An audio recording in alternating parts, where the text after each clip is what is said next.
Cancer is just a chapter in your life, not the whole story. Hello everyone, I am Autumn, not my real name. 21 years old and still fighting. Yes,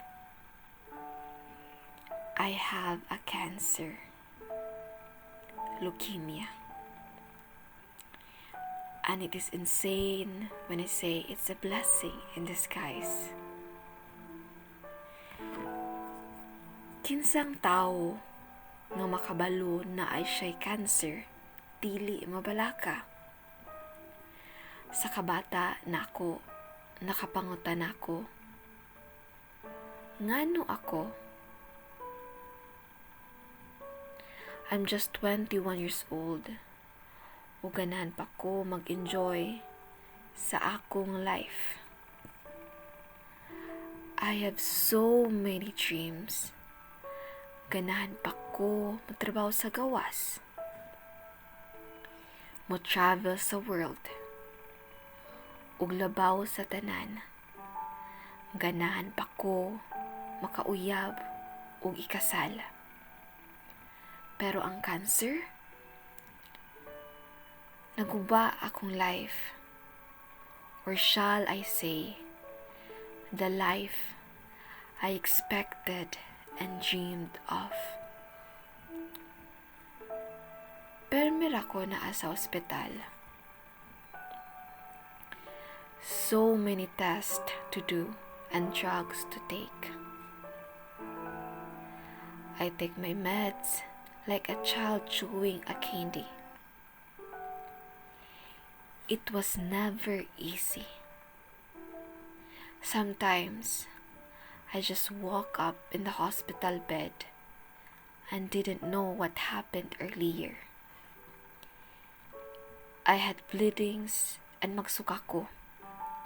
But then, again, I realized that after all medication is not all the help. Nistorya ko sa akong parents nga ganahan ko mulaag. Give myself time to think and rest. Pero dili sila musugot kay kuyaw daw. I don't know, but I really need space. Nagplano ko nga mutakas ana nga night. I have my money. Nagpack na ko og clothes and namalit na ko og mga needed na ako nga mga gamit. I really don't know kung asa ko padulong.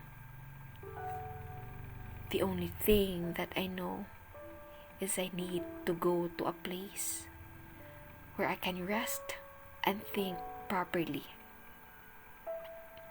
Kaya wala man may car. Haha. Nag-commute ra ko. Nisakay ko og bus sa terminal pasaot. I don't know why, pero ganahan ko mulaag sa saot. Bata Oslob, maoy nakasulat. Or Bato Oslob. Following niya na, Ming Lanilla, na ay pasahero nga nisakay. Head turner kaayo siya. Kinsay dili mo tanaw sa taas o puti nga lalaki nga perting pagkataas ag ilong ug naay balbas. Siyempre, hastang kapwa lalaki makalingi pod. Nilingkod siya sa last seat, I guess. After how many hours, wala gyapon ko kabalo asa ko paingon. Until, nakadungog ko og gastorya sa akong luyo. Sila. Hala, Nice na kaayo ang Usmania Peak sa Dalaget ay. Bugnaw kaayo, kuno kaayo dito. So I decided nga mauna lang ng lugara akong atuan. Dili man ako feel ang mag-beach, di ko kabaw mulangoy. Nagkahinay-hinay na ug naog ang mga pasahero hangtod sa nagpaduol ang gwapo nga guy sa pultahan. Welcome to Dalaget. Nagsige lang pud kog pasiklap niya. Hangtod sa angkong doktor ni nangutana kinsay manaog. Ninaog ko ug nisunod sa gwapo nga guy. Nitan-aw siya nako ug ni-smile. So ni-smile pud ko balik niya ug mura nako karikig sa kakilig ana nga time. Siya. Taga diri ka, miss? Tubag sad kog. Ay dili kuya. Mula agra ko. Ingon siya. Giahak. Sakita sa kuya oy. By the way, I'm Summer. Not his real name. Ito bagsad ko. I'm Autumn. Natana siya. So asa man ka mulaag? Beach? Ito bagsad ko. Kuyog ko nimo. Ulaw kaayo ko atong giingon as in awkward.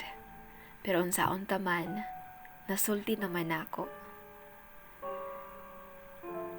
Nismile na siya og murag dili katoo. Nagsugod siya lakaw palabang.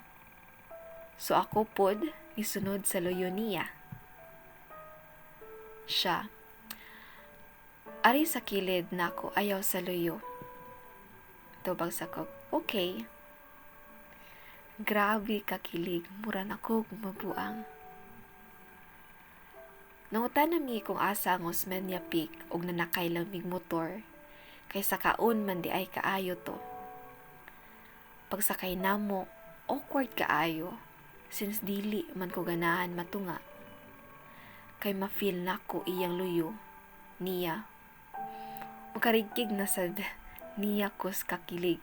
Ako siya gipugos nga siya'y mauna. Ug sakay, niya, ako'y sunod niya.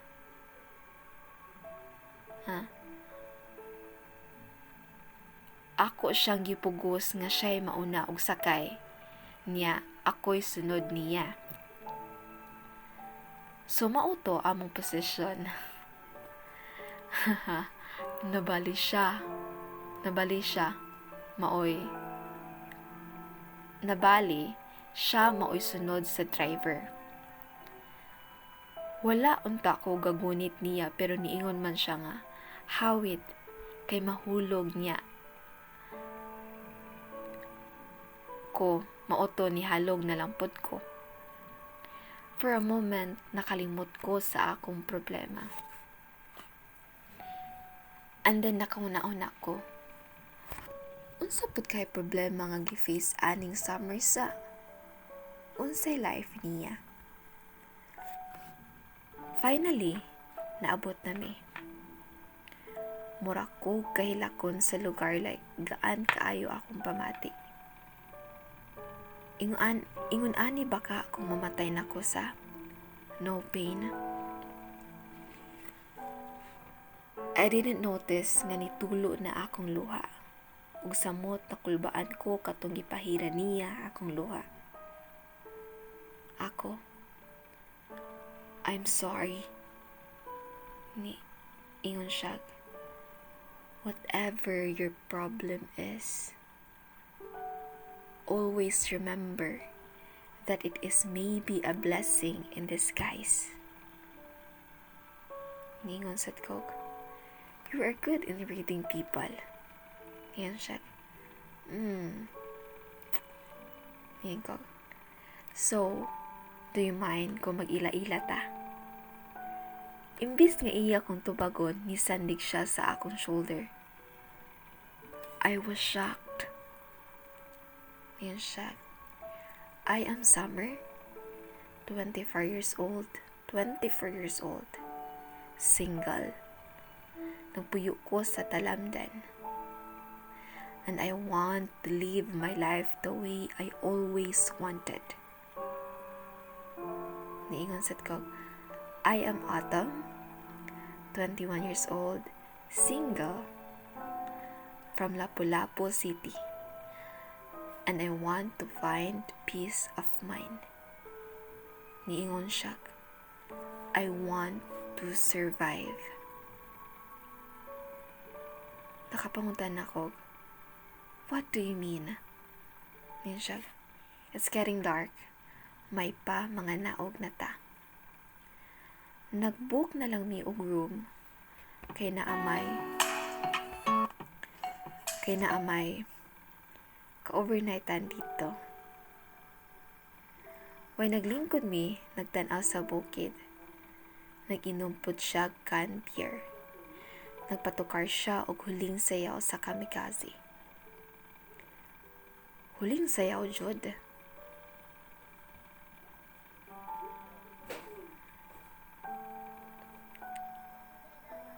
That is beyond our control. It lies and beneath us. One of my favorite line of a poem. Niingon sad ko, indeed. Wait, nganong naghiskot naman ka, ana? Niyan siya, when a person is dying, they count their days to survive by medication. But isn't it the opposite one? Shouldn't we try living instead of surviving? Speechless kaayo ko aning tawhana ay. Daghan kaayog mga laglum nga quotes and ngano naigo ko. I want to cry and hug him. I don't want to die. Not now. Not ever. Ingon siya, a cancer is just a chapter in your life, not the whole story. A quote, but why do people forget their past life because of cancer? Why they stop living because of a disease? Niyon ko, stop being deep. I don't want to die. Niyon siya, I have cancer. Lung, stage 4. I don't know what to react. I don't know what to say. I cried so hard nga nagbako na ko. I hug him so tight. Bahala na siya kung FC ko. Bahala na. Yan siya. Don't pity me. Nigo, I'm not. Yan siya. You are. Niyan sa ko. I have cancer. Leukemia. It was a whisper. He hugged me and he cried too. We stayed like that for a while hantod sa naulian ako. Yan siya. Whoa. God is just amazing. Yan ko. So, mauni anhi kakay? Yan siya. Kabalo ko, mamatay ra ko. Medication, chemotherapy, and etc. are useless. So why not live my life to the fullest hantod sa mamatay ko? Yan ko. Are you not scared? Yan siya. Why? Diba dapat malipay ko? there is a life after death where there is no pain. Naigo ko atong iyang gistorya. No pain. I am really scared of that because of my family. I want to fight for them. For him. Following ni Ana, nitawag si Dada nako ug balaka kaayo sila. Ako silang giingnan nga okay ra ko. Ug explain nako tanan. Muadto daw si Summer ug Alcoy ang sunod kay sa Oslob. Di-decide ko nga mukuyog niya. It was fun to be with him, and it's undeniable that I am really falling for this man. I want this man. I want his beautiful soul. We spent another day there, and it is really unforgettable. The memories and the feeling will always stay forever. And now, it's time to go. It's time to say our goodbyes. Nagsakay na mi og bus padulong balik. I want to stay with him for a long time. Pero kailangan na kaayo nako mubalik kay si Dada moapas diri kung wala pa ko sa amoa.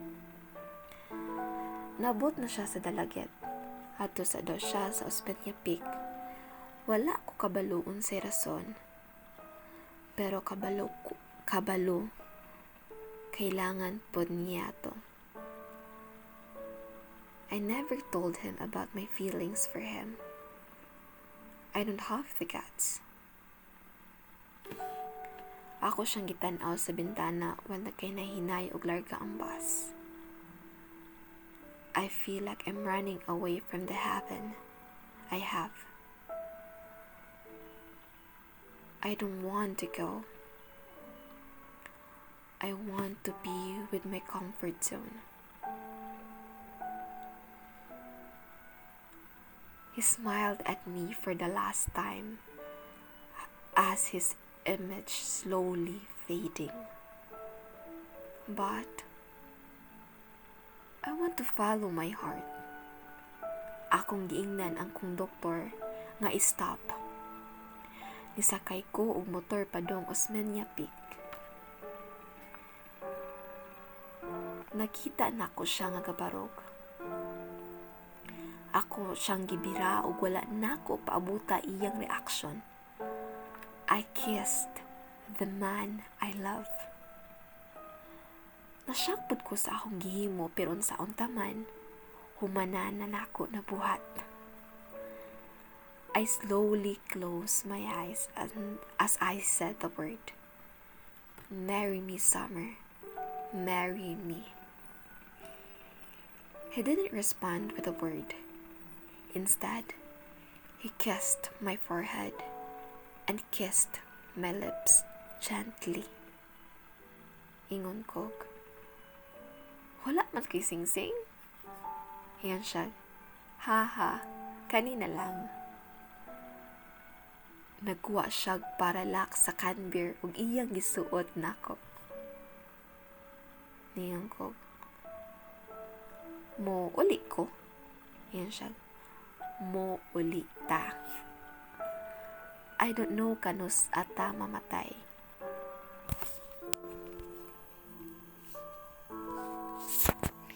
Wala yun ko kabalo unsay padulngan, maybe now? Tomorrow? Soon? Hingon ko, I am always scared. Pero mamatay ratatanan, di ba? It's up to us if we live our life the way we want it. And I want to live with you. Yun siya. Damn! Now I had the reason to be scared of that. I love you, Autumn.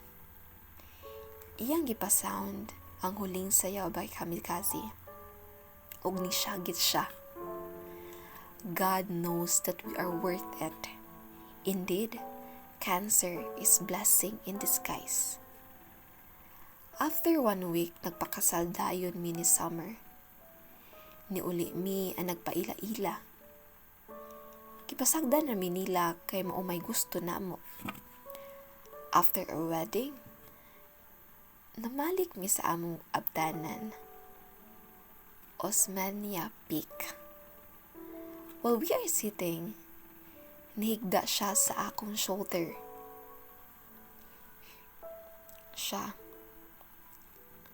Now I know what is the purpose of my life. Thank you for diving in. Thank you for taking the risk. And I want to say sorry if I can't fulfill my promises.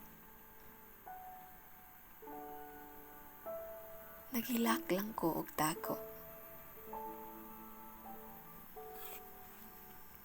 Yun siya. For better or for worse, in sickness and in health, till death do us part. I'm sorry. I'm really sorry. Ingkog. Rest now, my love. Ayaw ka balaka. Musunod ra ko dayon nimo. I will always love you. Ingon siya. I love you more than the words. I love you. Nahinay-hinay ug tulo ang iyang luha sa iyang nawong. Iyang gipiyong iyang mga mata ug ni-smile siya. I kiss his forehead ug gikuha nako iyang cellphone. Akong gipa-music ang huling sayaw by Kamikaze. Ug ako siyang gigakos og taman.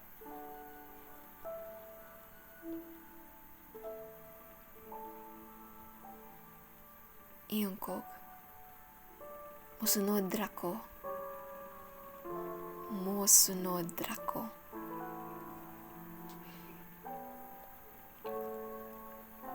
From the girl who is ready to face that autumn.